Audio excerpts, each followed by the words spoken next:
जय हिंद साथियों। आज के इस वीडियो में हम लोग देखने वाले हैं भूगर्भिक संरचना पृथ्वी की आंतरिक बनावट। जैसे सेल के बारे में जो प्रश्न आते हैं, प्लेटों के बारे में, भू प्रक्रियाओं के बारे में। इसके समझ के आधार पर जो यूपीपीसीएस जैसी परीक्षाओं में इस विषय से सीधे प्रश्न और अवधारणात्मक प्रश्न पूछे जाते हैं। इस प्रैक्टिस सेट में आपको परीक्षा के स्तर के प्रश्नों के साथ साथ स्पष्ट व्याख्या भी मिलेगी, जिससे आपकी तैयारी मजबूत होगी। जो पहला प्रश्न दिया गया है उसमें यह कह रहा है कि निम्न में से कौन सा सेल रूपांतरित सेल का उदाहरण है, मतलब वो मेटामॉर्फिक का उदाहरण है। तो चलिए एक एक करके हम लोग समझते हैं, क्योंकि आगे जो भी आप एक प्रश्न से कम आपके 5 प्रश्न तैयार होंगे। अगर ये वीडियो आप देखते हैं तो प्रत्येक प्रश्न आपसे 3-4 प्रश्न आपके तैयार होंगे, कॉन्सेप्ट भी क्लियर होंगे। तो चलिए हम सबसे पहले बात करते हैं ग्रेनाइट की। जो पहला ऑप्शन दिया गया है आपका ग्रेनाइट, तो ग्रेनाइट क्या होता है आपका? यह एक आग्नेय सेल का उदाहरण है। ठीक। तो सबसे पहले कौन बनता है आपका? अग्नि सेल ही बनता है। तो ग्रेनाइट जो उदाहरण होता है वो इग्नस रॉक का उदाहरण है, जो कि अग्नि सेल है। मैग्मा के ठंडा होने से यह बनता है। जो भी मैग्मा लावा वगैरह निकलता है उसके ठंडा होने से क्या बनता है? ग्रेनाइट बनता है। दूसरा ऑप्शन आपका दिया है बलुआ पत्थर, जिसको सैंडस्टोन भी बोलते हैं। यह किसका एक रूपांतर होता है? ये अवसादी सेल का एक रूप होता है। अवसादी सेल। तो जो अवसादी सेल होता है वो रेत के कणों के जमाव और दबाव से बनती है। ये कैसे बनती है? तो रेत के कणों के जमाव व दबाव से बनती है। और ये कैसे बनती है? तो मैं आपको ये बताऊं, ये मैग्मा से बनती है। ये आप लोग के लिए बहुत जरूरी है। ये सब चीजें अगर आप कॉन्सेप्ट क्लियर रहते हैं तो जो भी प्रश्न आएंगे आप आसानी से कर सकते हैं। तीसरा जो हमारा ऑप्शन है संगमरमर, जिसको हम लोग मार्बल्स भी बोलते हैं। मार्बल। अब मार्बल से आप लोग मतलब पकड़िएगा मेटामॉर्फिक रॉक्स। तो मार्बल्स होते हैं। यही आपका राइट आंसर है कि इनमें से कौन सा सेल रूपांतरित सेल है? तो जो संगमरमर होता है वो रूपांतरित सेल होता है। तो रूपांतरित सेल होते क्या? ये चूना पत्थर पर अधिकतम ताप और दाब पड़ने पर यह क्या बताते हैं? संगमरमर के रूप में बदल जाते हैं। तो अगर हम बात करें रूपांतरित सेल के बारे में, तो उसका एग्जांपल्स क्या है? आपका संगमरमर है। जो बेसाल्ट होता है यह भी एक आग्नेय सेल होता है। ये एक आग्नेय सेल होता है जिसको इग्नस रॉक भी बोलते हैं। यह ज्वालामुखी से निकलने वाला लावा के ठंडा होने पर बनता है। ये किससे बनता है? जो ज्वालामुखी से जो लावा निकलता है, ये जो आपकी ज्वालामुखी होती है उससे जो लावा निकलता है और वो ठंडा होता है, तो क्या बनाता है? आपका बेसाल्ट बनाता है। तो एक प्रश्न से आप देख पा रहे हैं यहाँ पे कितने सारे आपके फैक्ट यहाँ पे आपको पता चल पा। आशा करता हूँ कि आप लोग इसे चैनल को लाइक करेंगे, सब्सक्राइब करेंगे और ज्यादा से ज्यादा जिनको जरूरत है वहां पर शेयर करेंगे। अब हम प्रश्न संख्या दूसरे पे हम लोग बढ़ते हैं। तो प्रश्न संख्या हमारा दूसरा दिया है कि पृथ्वी की आपकी आंतरिक संरचना में सबसे बाहरी परत कौन सी है? यह प्रश्न दिया गया है कि जो पृथ्वी की आंतरिक संरचना में सबसे बाहरी परत कौन सी है? तो यहाँ पर पहला ऑप्शन दिया है मेटल। मेंटल इसे बोलते हैं, जो कि आपका गलत ऑप्शन है। मेंटल जो होता है वो अंदर की परत होती है। अंदर की परत होती है। मान लीजिए ये आपकी पृथ्वी है, तो पृथ्वी कई परतों में आपकी बनी हुई है। तो जो मेंटल है वो कहीं ना कहीं ये एक अंदर की कोई परत है। ठीक है। उसके बाद हम बात करते हैं कोर। तो कोर जो है वो सबसे अंदर की परत है। तो ये भी गलत है। आपका जो कोर है, यहाँ पर जो परत होती है, ये कोर होता है पृथ्वी का, वो सबसे अंदर का भाग होता है। तीसरा ऑप्शन आपका दिया है भूपर्पटी, जो सबसे बाहरी परत होती है। यहाँ पर जो ऊपर वाला जो भाग होता है, ये जो ऊपर वाला भाग होता है आपका, इसी को हम लोग कहते हैं भूपर्पटी। यही आपका राइट आंसर है। ये जो आपका सी ऑप्शन है ये बिल्कुल राइट आंसर है। अच्छा, स्टेनोस्फीयर क्या होता है? तो ये मेंटल का एक भाग होता है। जो मेंटल होता है पृथ्वी में, ये जो मेंटल होते हैं यहीं पे होता है, इसका एक क्या होता है? स्टेनोस्फीयर से एक भाग होता है। तो आपको चारों ऑप्शन के बारे में पता चल गया। तो राइट आंसर क्या है आपका? भूपर्पटी। तो पृथ्वी की आंतरिक संरचना में सबसे जो बाहरी परत होती है, ये वाली, वो क्या कहलाती है? आपकी भूपर्पटी कहलाती है। अब नेक्स्ट क्वेश्चन आपका दिया गया है प्रश्न नंबर 3 कि सियाल किनसे बना है? तो देखिए, अगर आप इसको ध्यान से देखेंगे तो यहाँ पे एसआई को अलग कर दीजिए और एल को अलग कर दीजिए, तो साफ साफ दिख रहा है सिलिकॉन और एल्युमिनियम। तो सिलिकॉन और एल्युमिनियम से मिलकर क्या बनता है? सियाल बनता है। तो यहाँ पर देखिए ये वाला जो ऑप्शन है आपका, ये वाला ऑप्शन, ये बिल्कुल राइट ऑप्शन है कि सिलिकॉन और एल्युमिनियम को मिलाकर के क्या बनाया जाता है? सियाल बनाया जाता है। तो ये दो मुख्य तत्व हैं जिससे मिलकर के सियाल बनता है। नेक्स्ट प्रश्न है आपका, चौथा प्रश्न है कि निम्न में से कौन सा बल अंतर्जात है, इंडोजेनिक फोर्स है। देखिए ये भी बहुत बार प्रश्न पूछे जाते हैं। तो देखिए अंतर जाति मतलब जो अंदर से, पृथ्वी के अंदर से जो आपके बल लगाए जाते हैं वो आपके अंतर्जात होते हैं। अब जैसे यहाँ पर देखिए पहला ऑप्शन दिया है अपक्षय, तो कभी भी कोई मृदा का अपक्षय होता है तो बाह्य बल के कारण होता है, तो ये हो जाएगा आपका बाह्य बल। अपर्दन, जब भी मिट्टी का कटान उटान होता है तो ये भी कहाँ पे होता है, ये बाह्य बल के कारण होता है, पानी होने के कारण होता है, ऊपर पानी होने। ज्वालामुखी, देखिए ज्वालामुखी जो विस्फोट होता है वो पृथ्वी के अंदर होता है, अतः इसे क्या कहेंगे, अंतर्जात बल के कारण क्या होता है आपका, ज्वालामुखी का विस्फोट होता है, तो इसको याद रखिएगा। और जो निक्षेपण होता है ये भी क्या होता है, ये बाह्य बल के कारण होता है। तो आपको यहाँ पे 3 ऑप्शन मिल गए हैं जो कि बाह्य बल के कारण होते हैं, और ये सी वाला जो ऑप्शन है आपका, जो राइट ऑप्शन है, वो किसके कारण होता है, अंतर्जात बल के कारण होता है। ये जो आपके ज्वालामुखी विस्फोट होते हैं, जो आपके भूकंप होते हैं, जो सुनामी होते हैं, ये सभी क्या होते हैं, अंतर्जात बल के कारण ही होते हैं। नेक्स्ट प्रश्न आपका है, 5वां प्रश्न दिया गया है कि भूकंप की उत्पत्ति का स्थान क्या कहलाता है। ठीक, तो भूकंप की जो उत्पत्ति का स्थान होता है, देखिए पहला दिया उपकेंद्र, तो उपकेंद्र क्या होता है, वो सतह का बिंदु होता है, सतह का बिंदु होता है। केंद्र क्या होता है, ये सामान्य आपका शब्द है, इससे से कोई मतलब नहीं होता है। फोकस क्या होता है, वास्तविक उत्पत्ति जहां पे स्थान होता है, इपिक सेंटर जो होता है, जब सबसे ज्यादा हानि पहुंचते है, वास्तविक उत्पत्ति, वास्तविक उत्पत्ति स्थान क्या कहलाता है आपका, भूकंप की उत्पत्ति का स्थान कहलाता है। लिथोस्फीयर, तो ये तो आपका मेजोस्फीयर, लिथोस्फीयर, ये परत है, ये क्या है आपके वायुमंडल के परत है, तो यहाँ पर सही ऑप्शन क्या होगा, फोकस। प्लेट विवर्तनिक सिद्धांत किससे संबंधित है, जलवायु से परिवर्तन, महाद्वीपों की गति से संबंधित है, महासागरीय धाराएं, या वायुमंडलीय दाब। तो देखिए प्लेट जो विवर्तनिक सिद्धांत है वो है आपका महाद्वीपों की गति से संबंधित है। तो आपको ध्यातव्य होना चाहिए कि सबसे पहले जो था कार्बोनेफेरस कॉल में पेंजिया, मतलब पूरे पृथ्वी पे एक ही भूखंड था जिसको हम लोग किसके नाम से जानते थे, पेंजिया के नाम से जानते थे। तो पेंजिया का विभजन प्रारंभ हुआ गुरुत्व एवं प्लवनशीलता के बल के कारण। पेंजिया 2 भागों में बटा, पेंजिया कितने भागों में बटा, तो पेंजिया बटा आपका 2 भागों में। ठीक, तो कुछ इस तरह से पेंजिया तो 2 भागों में बटा। तो जो उत्तरी भाग था आपका वो आपका कहलाया लॉ लॉरेशिया, ठीक है। और जो आपका दक्षिणी भाग था वो कहलाया आपका गोंडवाना लैंड, गोंडवाना लैंड कहलाया। बीच का भाग थेसिस सागर के रूप में बदल गया। ये जो बीच का भाग है इसके बीच का, वो थेसिस सागर के रूप में बदल गया, और बाद में इसी गोंडवाना लैंड के हम लोग क्या हो जाते हैं, उसके भाग हो जाते हैं। तो प्लेट विवर्तनिक सिद्धांत किससे संबंधित है, तो महाद्वीप की गति से संबंधित है। निम्न में से कौन सा आग्नेय शेल रॉक है, तो देखिए मैंने बताया था अभी जस्ट आग्नेय शेल वाला, तो इसमें कौन कौन से हैं, तो पहला दिया है आपका चूना पत्थर। तो जो चूना पत्थर है वो अवसादी शेल का, चूना पत्थर जो है वो अवसादी शेल का उदाहरण है। संगमरमर, मार्बल्स जो होते हैं, मार्बल्स संगमरमर, वो रूपांतरित शेल, रूपांतरित शेल का उदाहरण है।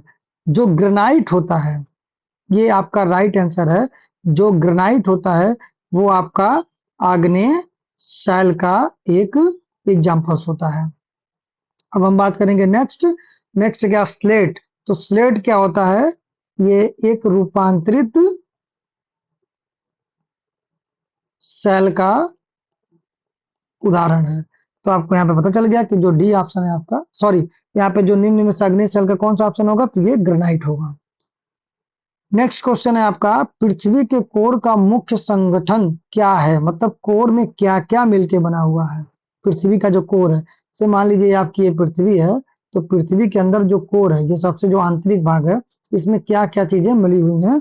तो पृथ्वी के कोर में देखिए आयरन और निकेल, याद रखिएगा पृथ्वी के कोर में क्या मिली गई है, आयरन और निकेल। ये सी वाला ऑप्शन आपका बिल्कुल सही। आपकी जो भी मैग्नेटिक, आप देखते होंगे पृथ्वी मैग्नेट की तरह जो काम करती है, वो इसी आयरन और निकेल के कारण पृथ्वी के चारों तरफ क्या है, मैग्नेटिक एक क्षेत्र बनता है। प्रश्न संख्या 9वां है आपका, भ्रंश क्या है, बहुत इंपॉर्टेंट है। तो भ्रंश एक प्रकार के सेलों का टूटना और खिसकना होता है। जो सेल होते हैं वो आपस में क्या होते हैं, टूटते हैं और खिसकते हैं। तो यहाँ पे जो बी ऑप्शन है आपका बिल्कुल राइट हो जाएगा। सेलों का टूटना और विस्थापन होना क्या कहलाता है, भ्रंश कहलाता है। प्रश्न संख्या 10 है, निम्न में से कौन सी प्रक्रिया बाह्य एक्सोजेनिक है, जो बाहरी प्रक्रिया है।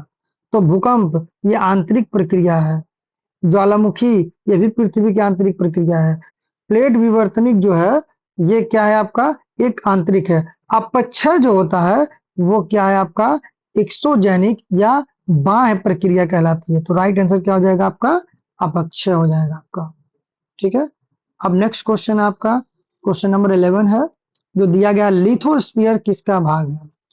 तो आपको बता दूं जो लिथोस्फीयर है, क्या वो कोर का भाग है, नहीं। देखिए पृथ्वी में, मैं बार बार बता रहा हूं, जो सबसे अंदर का जो पार्ट होता है वो होता है आपका कोर होता है। ठीक, फिर कह रहा है केवल मेटल, तो मेंटल जो होता है वो केवल अधूरा बता रहा है, एक और उसमें चीज होती है मेंटल और भूपर्पटी। मेंटल और भूपर्पटी को मिला करके क्या बनता है आपका, लिथोस्फीयर बनता है। तो यहाँ पर जो ऑप्शन है आपका, भूपट्टी और मेंटल का ऊपरी भाग क्या कहलाता है आपका, लिथोस्फीयर कहलाता है। केवल भूपर्पटी ये भी नहीं होगा। ठीक है, फिर आपका नेक्स्ट क्वेश्चन आपका क्वेश्चन नंबर आपका 12वां है, दिया गया है स्थेनोस्फीयर की विशेषता क्या है। तो स्थेनोस्फीयर क्या है, ठोस और कठोर है, बी द्रव अवस्था है, अर्धद्रव और लचीला है, गैसीय अवस्था है।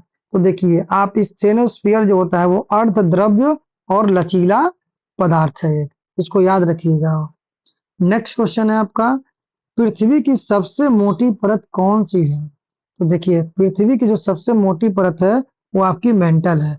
अगर मैं बार बार बता रहा हूँ पृथ्वी की कोर संरचना को आप लोग पढ़ लीजिएगा, ये आपका कोर है और यहाँ पे होता है आपका मेंटल। मुख्य 3 भाग होते हैं लेकिन इसके भी कई सब भाग हो जाते हैं, तो लेकिन सबसे जो मोटा भाग जो होता है वो क्या होता है आपका, मेंटल होता है आपका। अब प्रश्न संख्या आपका 14वां है, जो कि अवसादी सेल से है, कि निम्न में से कौन सा अवसादी सेल है। प्रश्न नंबर 14वां आप लोग पढ़ लीजिए। तो अवसादी सेल के मैं बार बार बता चुका हूं, जो ग्रेनाइट होता है, ग्रेनाइट क्या होता है, ये आग्नेय सेल से बने होते हैं। जो बेसाल्ट होता है वो भी आग्नेय सेल का पार्ट होता है। चूना पत्थर आपके कैसे होते हैं, अवसादी सेल। तो चूना पत्थर आपका किसका एग्जाम्पल है, अवसादी सेल का। संगमरमर क्या होता है, वो होता है आपका रूपांतरित सेल का एक एग्जाम्पल्स होता है। अब हम पढ़ेंगे प्रश्न संख्या 14 क्या है, मोह असंतति, मोह डिसकंटिन्यूटी किसके बीच होती है। ठीक, तो मोह डिसकंटिन्यूटी जो होती है आपकी, वो मेंटल के बीच में होती है। जो पहला आपका ऑप्शन जो गया है भूपट्टी और मेंटल, यही आपका राइट आंसर है। प्रश्न संख्या 16वां है, भूकंपीय तरंगों में कौन सी केवल ठोस माध्यम में चलती है।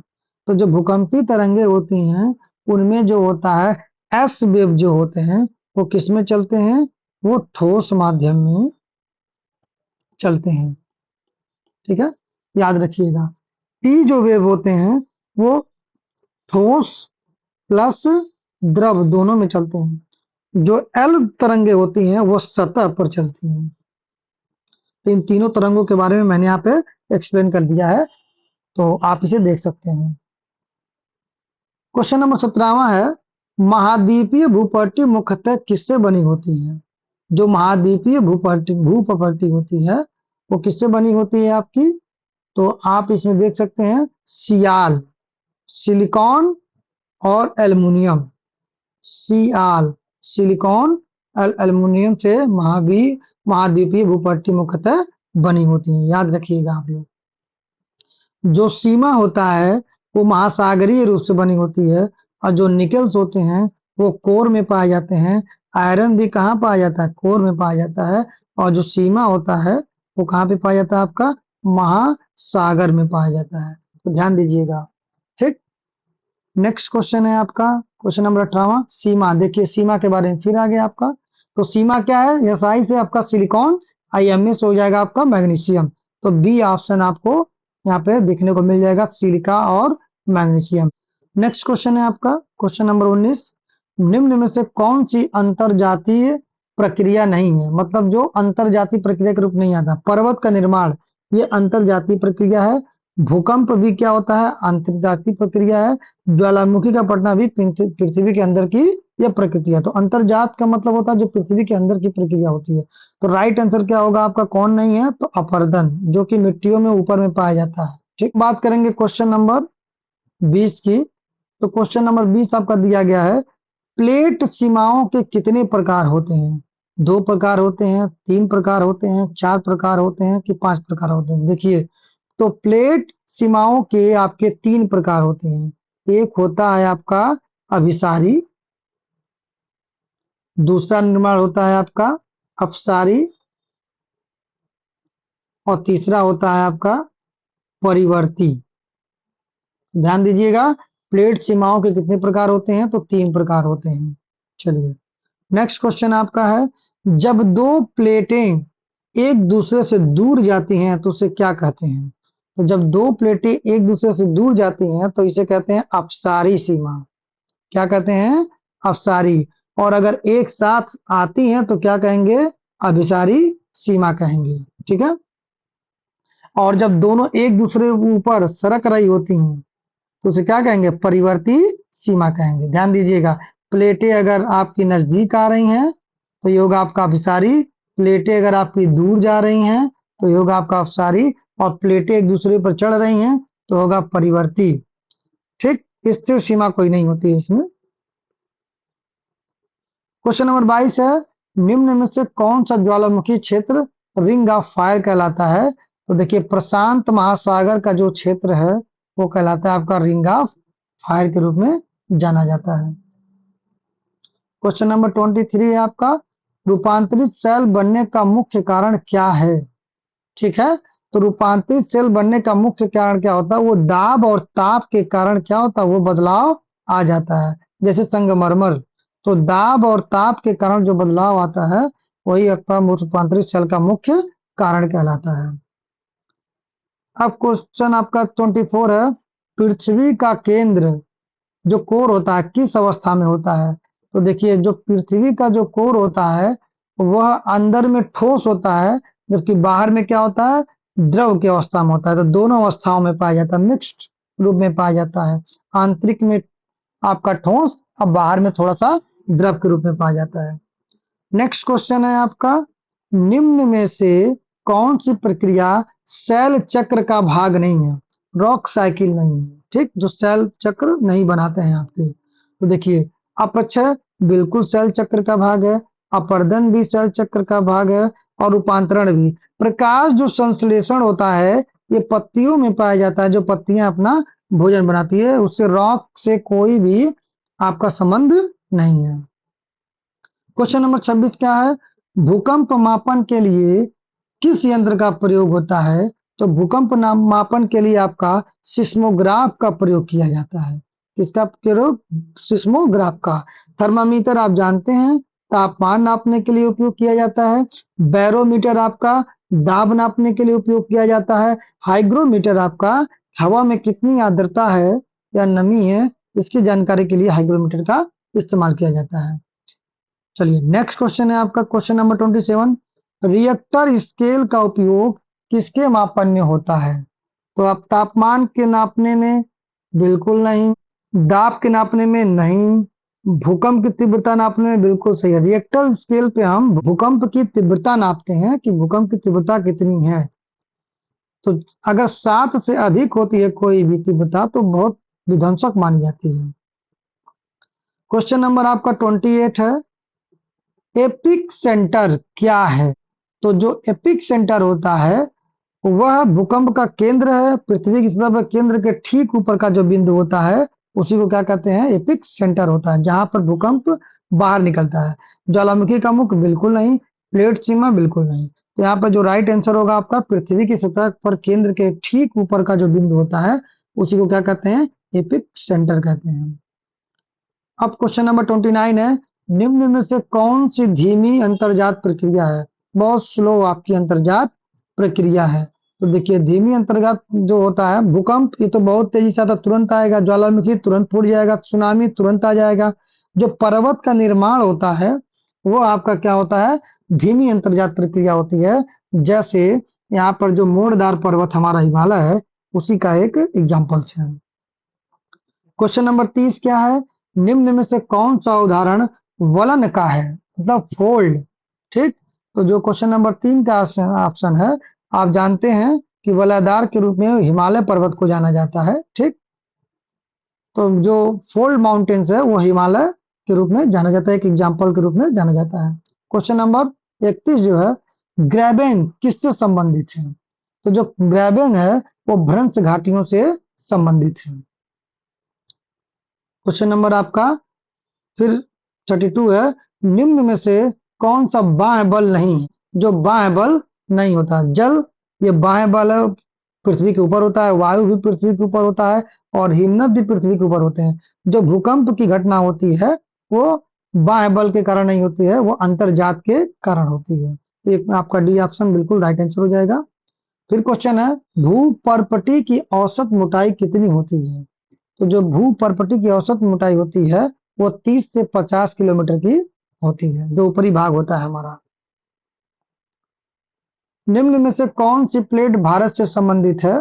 तो आपको पता होगा बहुत ही, ये जो इंडो ऑस्ट्रेलियन प्लेट है ये किससे संबंधित है, भारत से संबंधित है।